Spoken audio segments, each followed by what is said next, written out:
തിരുവമ്പാടിയിലെ റസാഖിന്റെ വീട്ടിൽ വൈദ്യുതി പുനഃസ്ഥാപിച്ചു. സത്യവാങ്മൂലം സംബന്ധിച്ച് കളക്ടർ പ്രത്യേക നിർദ്ദേശം നൽകിയിട്ടില്ലെന്ന് തഹസിൽദാർ കെ ഹരീഷ് അറിയിച്ചു. അതേസമയം തിരുവമ്പാടിയിലെ മറിയത്തിന്റെ പരാതിയിൽ കെഎസ്ഇബി ജീവനക്കാർക്കെതിരെ തിരുവമ്പാടി പോലീസ് കേസെടുത്തു.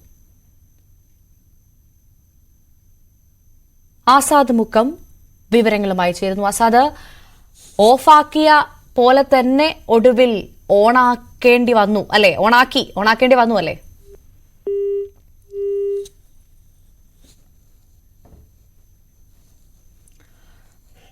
മണിക്കൂറുകൾ നീണ്ട പോരാട്ടത്തിനൊടുവിൽ, പ്രതിഷേധങ്ങൾക്കൊടുവിലാണ് തിരുവമ്പാടിയിലെ റസാഖിന്റെ വീട്ടിൽ വൈദ്യുതി പുനഃസ്ഥാപിച്ചത്.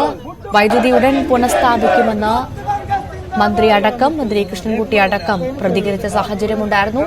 ഒടുവിൽ തഹസിൽദാർ നേരിട്ട് റസാഖിന്റെ വീട്ടിലെത്തുകയും വൈദ്യുതി പുനഃസ്ഥാപിക്കുകയും ചെയ്യുമെന്ന് പറഞ്ഞതിന് പിന്നാലെയാണിപ്പോൾ സന്തോഷമുള്ള ആ വാർത്ത എത്തിയത്. വൈദ്യുതി പുനഃസ്ഥാപിച്ചിരിക്കുകയാണ് റസാഖിന്റെ വീട്ടിൽ.